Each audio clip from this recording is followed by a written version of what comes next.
White smoke rose over the Vatican, but a dark secret surrounds the election of the new pope. When President Trump indicated Robert Prevost, no one imagined the revelations that would shake the church.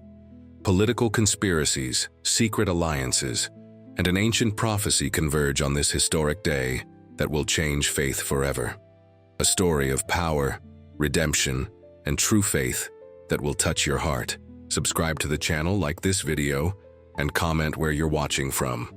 The white smoke rises slowly from the chimney of the Sistine Chapel, drawing a message in the air as old as the church itself. A hushed crowd breathes in unison, thousands of eyes fixed on the same spot, hearts beating in anticipation. It is May 8th, 2025, and the world awaits a new pontiff. But there is something different this time, something hanging in the air beyond the sacred smoke. A premonition, perhaps? Or could it be knowledge? At this exact moment, a few miles away, Helen Sullivan watches her cell phone screen with an expression of bewilderment. The 68-year-old religious journalist, her gray hair always impeccably styled and eyes that have witnessed 3 papal transitions, cannot believe what she is reading. U.S. President Donald Trump has just posted. The white smoke will confirm it. We will have an American pope today. A new era for the church is beginning. The message was published exactly 12 minutes before the white smoke emerged from the Sistine Chapel. Coincidence? Helen's hands tremble slightly. In her nearly 40 years dedicated to religious coverage for major Brazilian outlets, she had never faced such a profound dilemma.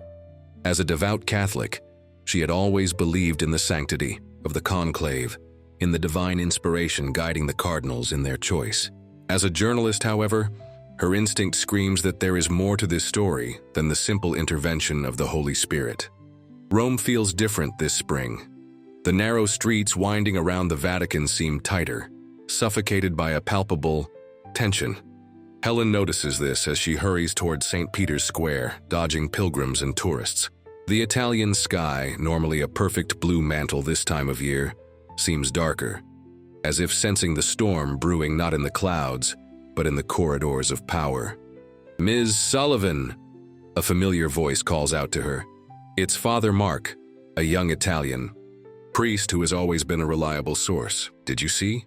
He shows the same tweet on his own phone, his eyes wide, reflecting a mixture of disbelief and concern. "I saw it, Father, and I don't know what to think," Helen replies, adjusting the thin-rimmed glasses on her face marked by time and wisdom. "How could he know?" "There are rumors, Ms. Sullivan. Disturbing rumors." The priest looks around as if afraid of being overheard, even in the middle of the noisy crowd.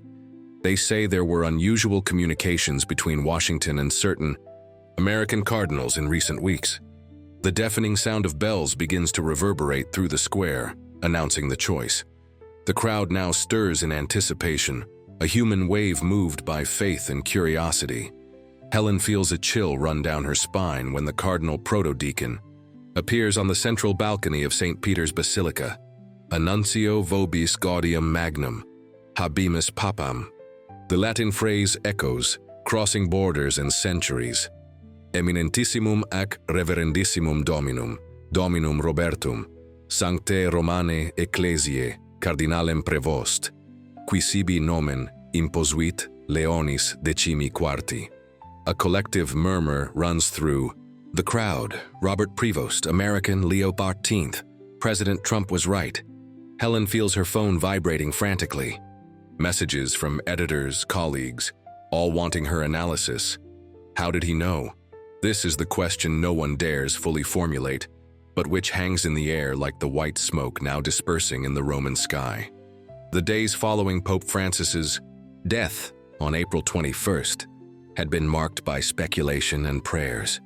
The world was still recovering from the shock of learning that the Argentinian pontiff, loved by many and criticized by some, had succumbed to a stroke followed by irreversible heart failure. At 88 years old, Bergoglio left a complex legacy and a church in transformation. Now faced with the surprising choice of a 69-year-old American to occupy the throne of Peter, Helen feels the weight of history on her shoulders. How will she tell this story? How will she balance her unwavering faith in divine mysteries with her journalistic commitment to truth? The figure dressed in white appears on the balcony. Robert Prevost, now Pope Leo XIV, seems smaller than he really is under the weight of the papal vestments. His face, marked by expression lines and a studied serenity, looks at the crowd with a mixture of humility and determination. Helen, even, from a distance, notices something in his eyes, a spark of knowledge, perhaps, as if this moment, seemingly predestined, was not entirely unexpected for him. "I accept," he says in clear and precise Italian, and then continues in perfect Latin, as tradition dictates. But when he finishes the formalities, he surprises everyone by switching to English. With an unmistakable American accent, "I come to you as the servant of the servants of God, ready to build bridges between nations and world leaders for a new era of cooperation." On the screens scattered throughout the square, the image splits. On one side, the new pope. On the other, President Donald Trump at a hastily convened press conference at the White House. The contrast could not be more evident. The millennial solemnity of the Vatican and the modern pragmatism of Washington, united by an invisible thread that Helen is now determined to unravel. "I always knew the church needed leadership that understood the world today," Trump declares, his characteristic hair shining under the press room lights. "I'm not saying I influenced it, but let's just say we shared similar visions for the future." The declaration explodes like a bomb in newsrooms worldwide. Helen receives a call from her chief editor in Brazil. "We need a special report. You are at the epicenter of this, Helen. If there's a story behind this story, you're the one who can find it." Night falls over Rome like a heavy cloak. The lights of the eternal city begin to twinkle one by one, creating an earthly constellation that rivals the stars above. Helen walks slowly through the Vatican gardens, a privilege granted to few journalists. Her footsteps echo in the silence, competing only with the distant whisper of the fountains. "Ms. Sullivan." The voice comes from the shadows, startling her. A middle-aged man wearing the discreet uniform of Vatican employees approaches cautiously. "My name doesn't matter. What matters is I have information." Helen has lived long enough to recognize genuine fear in a man's voice. This one is terrified. "What kind of information?" she asks, keeping her voice firm despite her racing heart. "There were communications, many communications." The man constantly looks over his shoulder.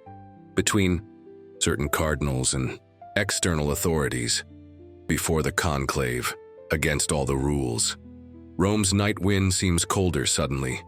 Helen feels her skin prickle as the man continues, his voice now barely a whisper. "Several private meetings. Documents exchanged. I saw Cardinal Prevost receive a sealed envelope with the American presidential seal 3 days before the conclave began."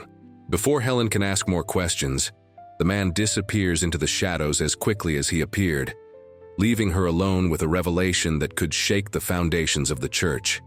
The next morning, the sun rises over a Rome divided between celebration and speculation.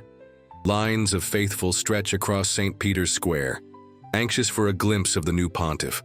Groups of journalists form small swarms on every corner, buzzing with theories and trying to extract information from any available source.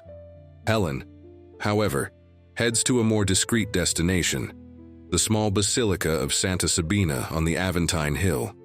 There, away from the spotlights, she has an appointment with Sister Lucy, an elderly nun who has served for decades in the apartments where the cardinals gathered before the conclave. "They seemed different this time," says Sister Lucy, her wrinkled hands nervously gripping her rosary beads. "In other conclaves there was discussion, debate, prayer.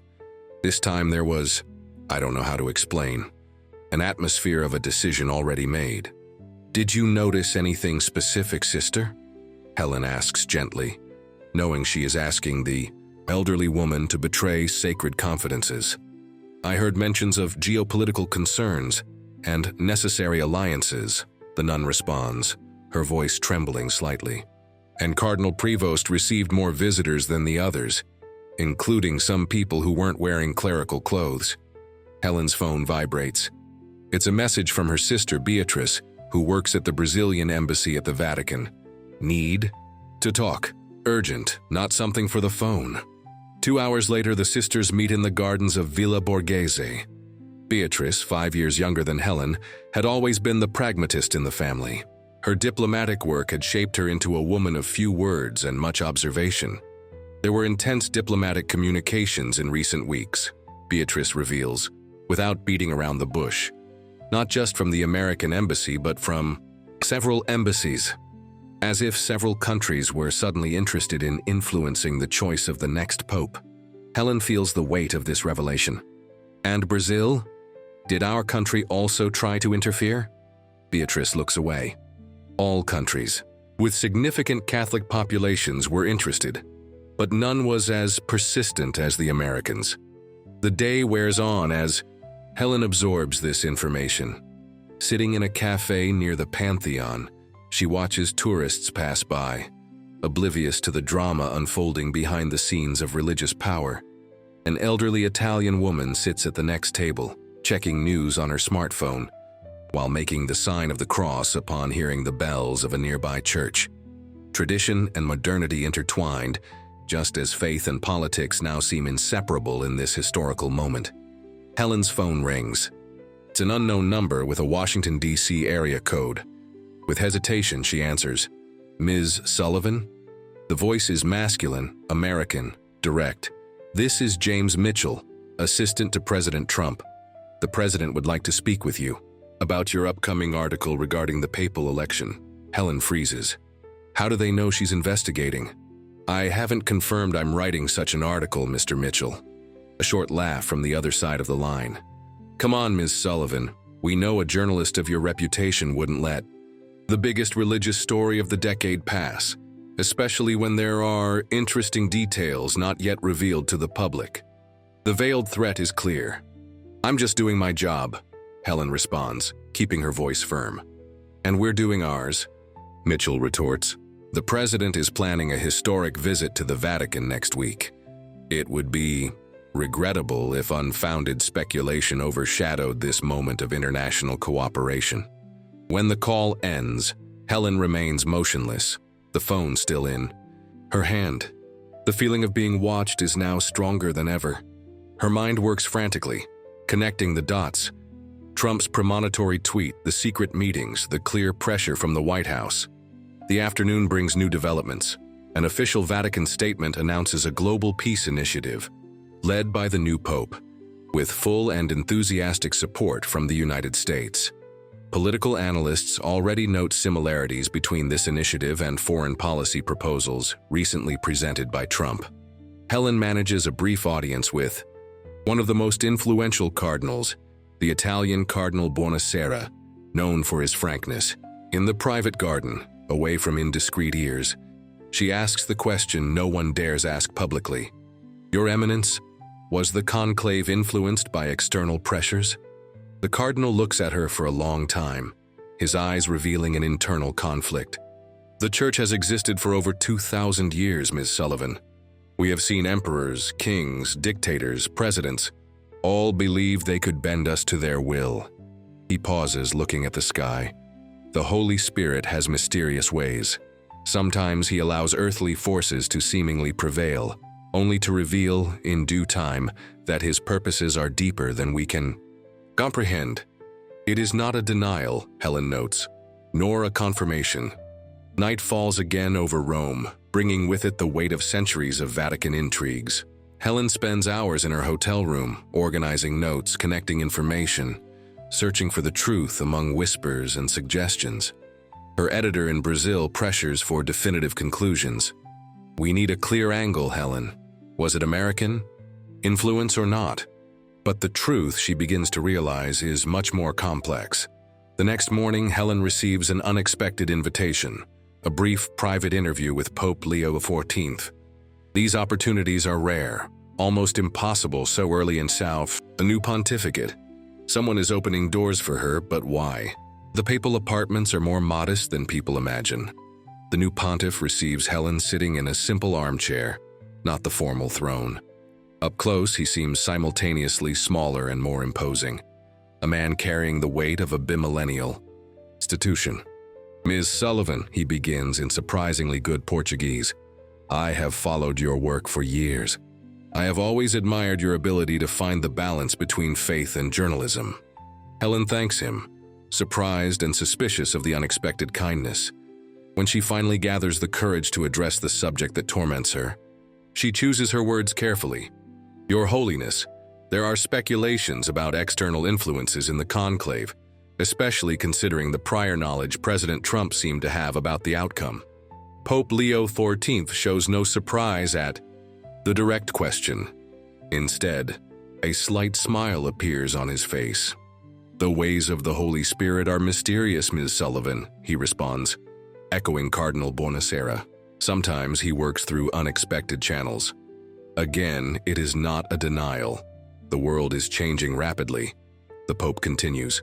The Church must navigate among secular powers, find allies where it can, without compromising its eternal mission.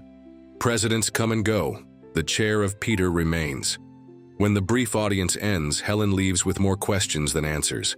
In the streets of Rome, posters already announce Trump's imminent visit to the Vatican. At newsstands, headlines speculate about this new era of cooperation between the world's greatest power and the oldest religious institution in the West. On her way back to the hotel, Helen notices an elderly gentleman sitting on a park bench, feeding pigeons. There is something familiar about him. When she approaches, she recognizes Monsignor Galli, a veteran of the Vatican Secretariat of State, now retired after decades of diplomatic service. Ah, the famous Brazilian journalist, he says with a tired smile. Come, sit with me. The pigeons don't care about our secrets. Helen obeys, feeling that she is about to receive an important piece of the puzzle. You know, my dear, the Monsignor begins, I've seen 5 popes elected. Each conclave has its own dynamic. External influences have always existed from Constantine to the present day. So it's true? Helen asks, almost breathless. Trump influenced the election? The old priest laughs softly. The question isn't whether he tried to influence. Presidents, prime ministers, they all try. The question is who was really manipulating whom? Helen frowns, confused. What do you mean? Observe carefully in the coming months, the Monsignor responds, throwing more crumbs to the pigeons. See who makes concessions to whom. The president may think he managed to put his man on the chair of Peter, but perhaps, just perhaps, the Church found a way to put its man near the president. The words hang in the air like the white smoke over the Sistine Chapel. A new perspective begins to form in Helen's mind. What if the influence wasn't unidirectional? What if the new pope, with his 69 years of ecclesial experience and diplomatic skill, was playing a longer, more subtle game? The next day, a frenzy of activity takes over the Vatican. The first substantive official declaration of Pope Leo XIV is released, an encyclical on diplomacy, peace, and the role of the Church in the 21st century.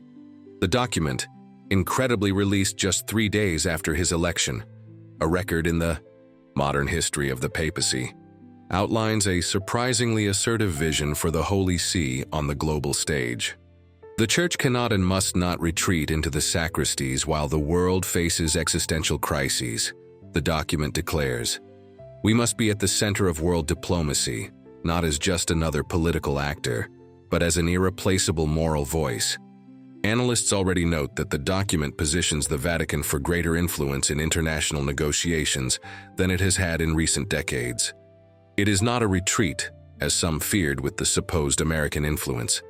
It is an expansion. Meanwhile, in Washington, White House aides try to explain a series of presidential tweets where he declares that he is looking forward to working with Pope Leo on resolving global conflicts, a posture that seems to grant the Vatican a more central role in American policy than any previous administration had done. Helen receives a message from her contact at the Vatican, the same frightened man from the gardens. See who's really in control now. It's not Washington. The final piece of the puzzle emerges when Helen discovers, through a diplomatic source, that Trump's visit to the Vatican will include the signing of a historic agreement, allowing greater freedom for the Catholic Church in areas where it previously faced government restrictions in the United States, concessions that no previous president had considered making. The sun sets over Rome one last time before Helen needs to return to Brazil. Sitting on the Spanish steps, she puts her thoughts in order. The story she came to investigate is not the story she found. What seemed like a simple narrative of political influence over religion revealed itself to be an intricate game of chess where pawns can become queens. Her final article begins to take shape in her mind. It will not be a sensationalist exposé about American interference. It will be a more subtle study of how the oldest institution in the Western world continues to navigate the corridors of power with wisdom accumulated over 2 millennia. On the morning of her departure, Helen receives a small package at her hotel. Inside, a simple rosary and a handwritten note. The white smoke always ends up revealing more than we initially imagine. Pray for us, El Favorwarem, the Pope's initials. As her plane takes off from Italian soil, Helen watches St. Peter's Dome shrinking in the distance.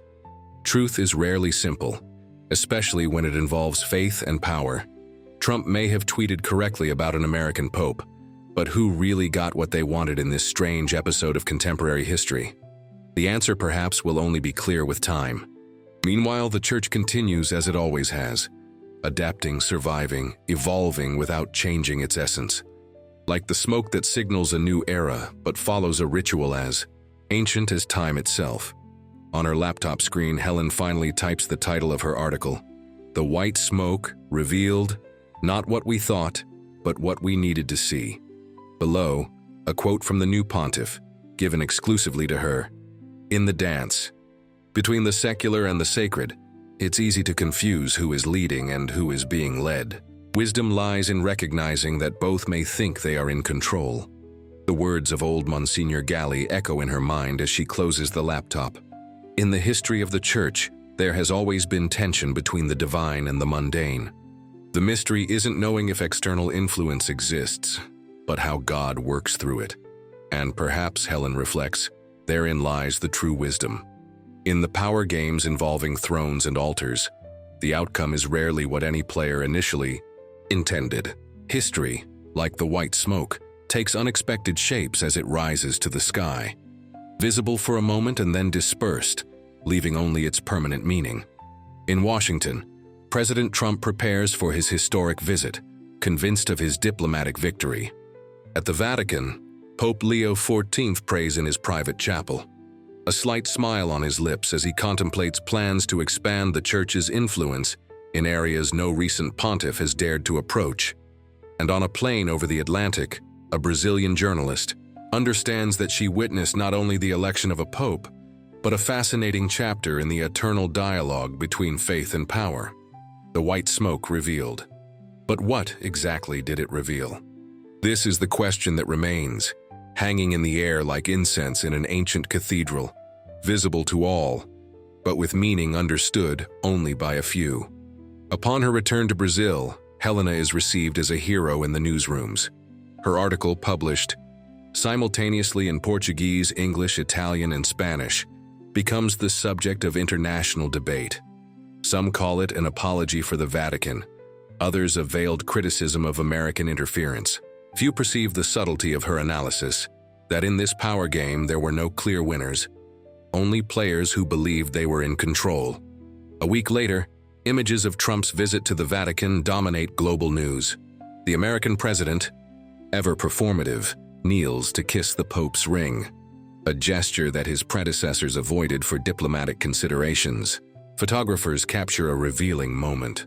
As Trump bows, Pope Leo XIV looks not at the president, but directly at the cameras, as if to ensure the world witnesses this act of apparent submission. In the joint press conference that follows, Trump announces a new era of cooperation between the world's greatest democracy and the oldest spiritual institution. The Pope, in response, speaks about the necessity of secular powers recognizing higher moral authorities in times of crisis. Each word carefully chosen, each phrase a move on the chessboard. Helen watches the broadcast from her apartment in São Paulo, taking notes for a future book. Her phone rings. It's her sister Beatrice, still at the Vatican. "You were right," Beatrice says without preamble. "I just saw the terms of the agreement that will be signed tomorrow. Trump is granting the Vatican much more than any analyst predicted." "And what is the Vatican giving in return?" Helen asks. "Apparently, just moral support and the impression of religious legitimacy," Beatrice responds. "But there are rumors in diplomatic corridors that the Pope is planning to visit countries with which the US has tense relations, as if positioning himself as a global mediator." Helen smiles as she hangs up. The dance continues, each partner convinced that they are leading. In the following weeks, the first official acts of Pope Leo XIV begin to reveal a clear pattern. A more assertive church on the international stage, using the apparent alliance with the United States as leverage to open previously closed doors, from authoritarian regimes to global corporations. In an exclusive interview granted to Helen, 6 months after his election, the pontiff finally addresses directly the question that started it all: Trump's premonitory tweet. "Presidents come with their own methods of communication," he says with an enigmatic smile. "The Holy See has 2,000 years of diplomatic experience.